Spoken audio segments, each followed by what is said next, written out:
Hello everyone, आप सभी का स्वागत है अध्ययन ज्योति ऑफिशियल पर। मेरा नाम है परमेश्वर।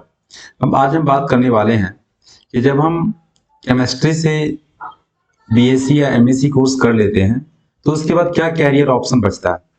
जैसे आप बीएससी हो, ओके, या फिर एमएससी केमिस्ट्री से कर लेते हो। हम केमिस्ट्री की बात करेंगे आज कि केमिस्ट्री में क्या बेस्ट अपॉर्चुनिटी है अपने लाइफ में, क्योंकि बहुत सारे बच्चे तो पढ़ लेते हैं केमिस्ट्री। बहुत सारे ऐसे हैं जो केमिस्ट्री से बीएससी एमएससी कर लिया, लेकिन उनको पता ही नहीं होता कि केमिस्ट्री जो हम पढ़ रहे हैं उसका स्कोप कहाँ पे है। तो आज हम बात करने वाले हैं इसी स्कोप के बारे में। ज्यादा देर नहीं लूंगा मैं, 10 से 15 मिनट। आप वीडियो को पूरा देखिएगा प्लीज, आपसे रिक्वेस्ट है। आपके लिए बहुत ही ज्यादा ये यूजफुल इंफॉर्मेशन है। और जैसे मैं जो भी जॉब का नाम बताऊंगा उससे रिलेटेड जितना वैकेंसी आएगा मैं इसी चैनल पे अपडेट करते रहूंगा, तो आप हमारे साथ बनी रहिए ताकि आपको ये सारा इंफॉर्मेशन मिलते रहे। आप जो केमिस्ट्री पढ़ा है बीएससी एमएससी वो आपका व्यर्थ नहीं जाएगा। ठीक है, सबसे पहले हम मोटिवेशन की बात थोड़ा सा कर लेते हैं।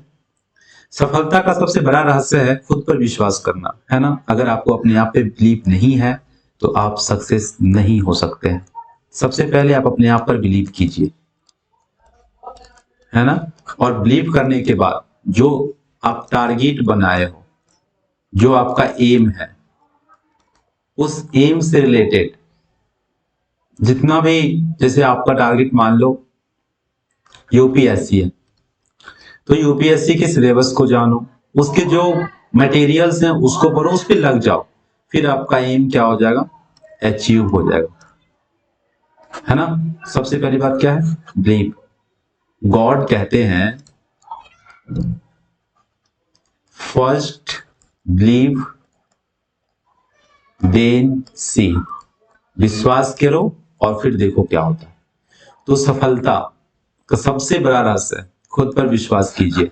खुद पर विश्वास कीजिए और उस पर डट के काम कीजिए। उसी से रिलेटेड, उससे रिलेटेड आप नॉलेज को एक्वायर करते रहिए, कंटिन्यूअस एक्वायर कीजिए नॉलेज को, है ना। आप जो टारगेट बनाए हैं उस टारगेट से रिलेटेड अगर आप दिन रात नॉलेज एक्वायर करते हैं तो आप उसमें सफल हो जाते हैं। और टारगेट बना लिया और उसके पीछे लगे हुए ही नहीं, तो फिर आप सफल कभी नहीं होंगे। ठीक है, चलो हम शुरू करते हैं केमिस्ट्री से रिलेटेड बात। पहले तो देख लो केमिस्ट्री का फील्ड, देखो कहाँ कहाँ पे है। डेंटिस्ट में भी है, वहां भी कर सकते हो। इतने सारे यूनिवर्सिटी प्रोफेसर तो है ही, लैब टेक्नीशियन है ही, एजुकेटर बन सकते हो, फिजिशियन बन सकते हो, मेडिकल रिसर्चर बन सकते हो, क्वालिटी कंट्रोल केमिस्ट बन सकते हो, है ना, सिस्टम एनालिस्ट बन सकते हो, टेक्निकल राइटर बन सकते हो। केमिस्ट्री का बहुत सारा यूज है, लेकिन हम मेनली केमिस्ट्री के टॉप जॉब के बारे में सोचेंगे। यदि आपके पास केमिस्ट्री का डिग्री है, बीएससी हो या फिर एमएससी हो। वैसे बीएससी पर भी बहुत सारा जॉब हो जाता है केमिस्ट्री में। मतलब केमिस्ट्री एक ऐसा सब्जेक्ट है ना कि हर एक सेक्टर में इससे रिलेटेड जॉब है ही।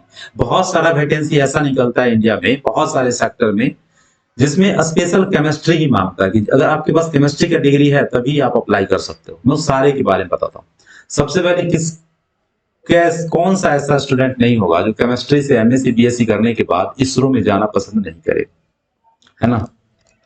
बीएससी या एमएससी आप हो तो इसरो ज्वाइन कर सकते हो। इसरो में पोस्ट निकलता है फार्मासिस्ट का, है ना, आप इस रूप में जा सकते हो। दूसरा निकलता है साइंटिफिक साइंटिफिक असिस्टेंट, इसरो में जा सकते हो इस ये बन करके। उसके बाद अगर आप गेट क्वालिफाइड हो, एमएससी के बाद एक गेट होता है, गेट अगर आप क्वालिफाइड कर जाते हैं तो एज ए साइंटिस्ट जा सकते हैं। उसके बाद एक केमिस्ट का पोस्ट निकलता है इसी में, वो आप ज्वाइन कर सकते हो। ये सबका सैलरी बात ही मत करो, 80,000 प्लस होता है, प्लस हाउस, मतलब सब सुविधा, टोटल सुविधा मिलता है, बॉडी गार्ड वगैरह मिल जाता है। तो केमिस्ट्री को कमजोर मत समझना, इसरो आप ज्वाइन कर सकते हो, है ना, इस लेवल पे। उसके बाद आ जाओ बार्क। बार्क में भी ये सारा पोस्ट है, अगर आप बीएससी हो और एमएससी हो। बार्क में ऐसा भी पोस्ट निकलता है सिर्फ बीएससी, अगर एमएससी हो तो आप अप्लाई नहीं कर सकते हो। और बीएससी एमएससी दोनों के लिए भी निकलता है। तो इसमें भी निकलता है साइंटिफिक असिस्टेंट का पोस्ट, ओके। इसमें तो सिर्फ बीएससी चाहिए, केमिस्ट्री है और सिर्फ केमिस्ट्री ही पूछेगा 100 नंबर का। 100 मार्क्स का पूछता है केमिस्ट्री, आप अप्लाई करो, जॉब हो जाएगा आपको। उसके बाद टेक्निकल असिस्टेंट भी इसमें निकलता है, टेक्निकल असिस्टेंट, ये भी करके जॉब बाद में निकलता है। देखोगे तब ना, बहुत सारे स्टूडेंट को हम देखते हैं केमिस्ट्री से बीएससी एमएससी कर रहा है और वो फॉर्म भर रहा है किसका, एसएससी एमटीएस का, बताओ, जो केमिस्ट्री से लेना देना ही नहीं है। तो केमिस्ट्री से रिलेटेड जॉब जानो कि कहाँ कहाँ तुम्हारा फील्ड है, कहाँ कहाँ तुम्हारा अपॉर्चुनिटी है, कहाँ कहाँ तुम ज्वाइन कर सकते हो। तो इसरो हो गया, बार्क हो गया, बार्क में और भी निकलता है पोस्ट केमिस्ट का, सीधा इसका सैलरी 1 लाख से रहता है। कुछ नहीं, बस रिटर्न एग्जाम होगा, इंटरव्यू होगा, सिलेक्ट हो जाओ, है ना। उसके बाद हम बात कर लेते हैं आईओसीएल का, बरौनी रिफाइनरी, बहुत सारा भारत में रिफाइनरी है, उसमें तुम जॉब कर सकते हो। इसमें निकलता है जूनियर एनालिस्ट, जूनियर एनालिस्ट जो सिर्फ बीएससी मांगता है, बीएससी केमिस्ट्री हो, फ्रेशर्स हो, अप्लाई कर सकते हो। उसके बाद इसी में आ जाता है केमिस्ट का, जूनियर केमिस्ट, एक जूनियर होता है और एक सीनियर भी होता है इसमें। तो सीनियर केमिस्ट के लिए तुम्हें गेट चाहिए, गेट अगर तुम क्वालिफाई कर जाते हो, एमएससी के बाद होता है, टॉप 100 रैंक में रहोगे तो तुम्हारा हो जाएगा। ओएनजीसी वगैरह में भी आ जाता है जो, अच्छा इसी में आ जाता है एक ओएनजीसी सेक्टर भी, ओएनजी पता है ना ये सब क्या है, भारत का महारत्न कंपनी है, इसमें जॉब लग गया मतलब लाइफ सेटल हो गया, सब सुविधा है टोटल। ओके, उसके बाद ओएनजीसी में भी केमिस्ट का पोस्ट निकलता है। उसके बाद लैब असिस्टेंट, लैब असिस्टेंट वगैरह ये सब पोस्ट कर सकते हो। उसके बाद आ जाओ, यूपीएससी में नहीं है क्या केमिस्ट्री का वो जरूरत, यूपीएससी में भी है। यूपीएससी में एक स्पेशल यूपीएससी पोस्ट निकालती है जियो साइंटिस्ट का, उसमें केमिस्ट्री वाले भर सकते हो। केमिस्ट्री से क्या होना चाहिए तुम्हारा, एमएससी, सिर्फ केमिस्ट्री का पेपर रहेगा, केमिस्ट्री अच्छे से जानते हो, जियो साइंटिस्ट ज्वाइन कर लो, ऑफिसर हो जाता है, ये साइंटिस्ट बन जाओगे। उसके बाद इसी में आ जाता है एक आईएफएस, इंडियन फॉरेस्ट सर्विस, एक फॉरेन सर्विस होता है, वो तो एडमिनिस्ट्रेटिव वाला पार्ट हो गया, एक होता है IFS, Indian forest service, Indian forest service. Chemistry वाले को यहां भी जरूरत है। तुम देखता होगा जैसे स्टेट पीसीएस होता है ना, बीपीएससी वगैरह, तो इसमें भी केमिस्ट्री वालों का मांग होता है, स्पेशल पोस्ट निकलता है, जैसे नगर पालिका में हो गया, वेस्ट मैनेजमेंट ऑफिसर हो गया, वहां भी केमिस्ट्री चाहिए, प्रोजेक्ट मैनेजर हो गया, वहां भी केमिस्ट्री का जरूरत है ना। ये सब केमिस्ट्री के पोस्ट है, बीपीएससी स्पेशल निकालता है, यूपीएससी भी स्पेशल निकालता है, जानो इसके बारे में, पता नहीं रहता है, बस एक दो पोस्ट का नाम जान लिया, डॉक्टर इंजीनियर बनना है और कैरियर को उसी में लगा के बर्बाद कर लेते हो। इन्फॉर्मेशन जानो, प्रत्येक सब्जेक्ट का कहाँ कहाँ स्कोप है, तुरंत जॉब लो।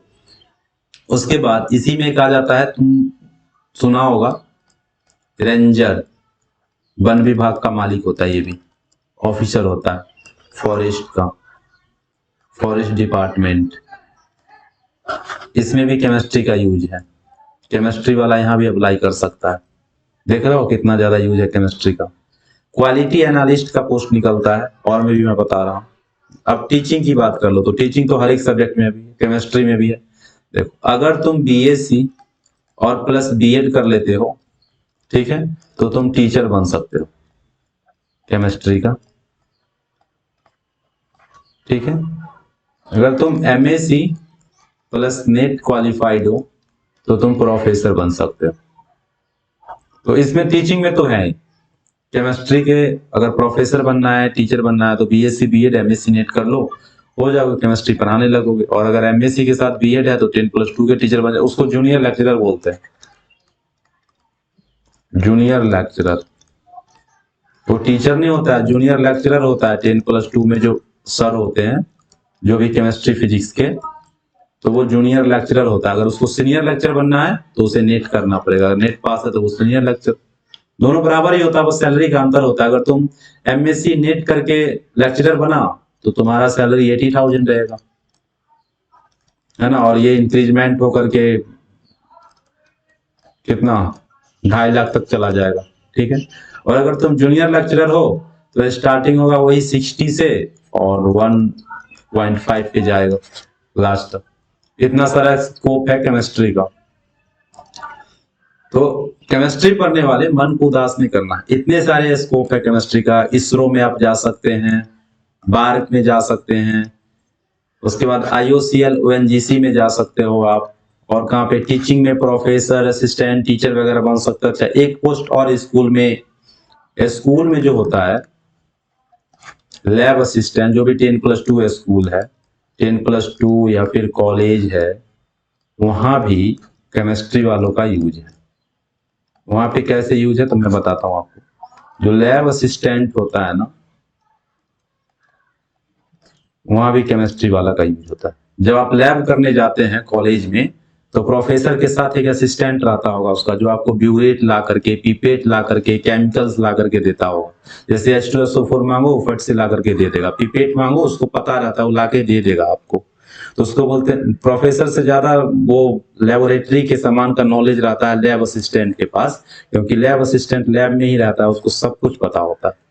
तो लैब असिस्टेंट का भी पोस्ट निकलता है, प्रत्येक स्टेट में निकलता है, SSC, JSSC, BSSC के थ्रू, जिसका जो भी स्टाफ सिलेक्शन कमीशन है जिस स्टेट का, वहां भी निकलता है।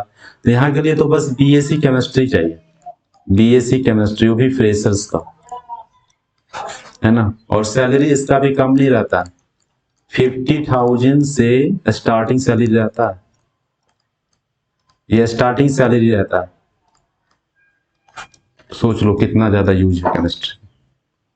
इसलिए आप जो भी सब्जेक्ट पढ़ो, खास करके केमिस्ट्री, अगर आप केमिस्ट्री पढ़ रहे हैं, मैं केमिस्ट्री की बात करता हूं, तो आप इसको बहुत अच्छे से पढ़िए। NCERT को बहुत अच्छे से पढ़िए, बेस यही है, ये बेसिक हो जाता है, ये आपका स्ट्रॉन्ग है, तो आगे केमिस्ट्री ग्रेजुएशन MSc कर रहे हो, सब इसी से रिलेटेड है, तो आपको समझ में आएगा। अगर आपका NCERT कंप्लीट नहीं है, तो आगे आप MSc BSc करो, कुछ समझ में ही नहीं आएगा। NCERT पढ़िए। 10+2 पे भी बहुत सारा जॉब निकलता है साइंस से रिलेटेड। मैं जॉब से रिलेटेड इंफॉर्मेशन भी लाऊंगा, और जो भी केमिस्ट्री से रिलेटेड, जहां पे सिर्फ केमिस्ट्री वाला अप्लाई कर सकता है, उस जॉब का नोटिफिकेशन मैं अपने चैनल पे जरूर अपडेट करूंगा, है ना। ओके, उसके बाद आप BSc कर लीजिए केमिस्ट्री से ही, ठीक है, और MSc भी कर लीजिए। 10+2 तो आप साइंस से ही करोगे, उसके बाद MSc भी कर लो केमिस्ट्री से। अगर आपके पास अच्छा नॉलेज है तो आप नेट दे दो, कोई हार्ड नहीं होता है नेट, सबके माइंड में पहले चला जाता है नेट हार्ड है, कुछ हार्ड नहीं है। ये भी एग्जाम है, नेशनल लेवल का एग्जाम है, इसमें नेशनल लेवल पे बच्चे बैठते हैं केमिस्ट्री पढ़ने वाले और एग्जाम देते हैं। जो भी पास कर जाता है उसके पास 2 डिग्री मिलता है। आप जब नेट क्वालिफाई करते हो ना, तो आपके पास 2 डिग्री, एक होता है लेक्चरशिप के लिए और एक होता है JRF के लिए। दोनों का कट ऑफ अलग। अगर आप JRF में आ गए तो आपका लेक्चरशिप हो गया, JRF हो गया। लेकिन लेक्चरशिप अगर आप, इसका अलग कट ऑफ, जैसे इसका 90+ कट ऑफ गया, तो इसका कट ऑफ जाता है 105+। अगर आप 105 नंबर लाए तो लेक्चरशिप भी आपका हो गया, JRF भी हो गया। लेकिन आप 90+ लाए तो JRF आपका नहीं होगा, लेक्चरशिप होगा। बस सिंपल। अब दोनों भर सकता है प्रोफेसर के लिए वैकेंसी। जहां भी यूनिवर्सिटी में टीचिंग के लिए निकलता है लेक्चरशिप के लिए, तो वो नेट जो भी क्वालिफाई है वो भर सकता है। थोड़ा सा ये है कि JRF अगर आपका हो जाता है, और JRF के बाद यदि आप PhD करते हो, तब JRF सिर्फ होने से कुछ नहीं होगा। JRF होने के बाद अगर आप PhD में एडमिशन ले लिए हो और तुम्हारा रिसर्च पेपर जमा हो रहा है CSIR के पास, तब आपको 35,000 रुपीज मिलता है ना। JRF के बाद आपको कितना मिलता है? 35,000। और फिर यही इंक्रीजमेंट होता है अगले 1 साल 5,000 2,000 रुपए ऐसे करके।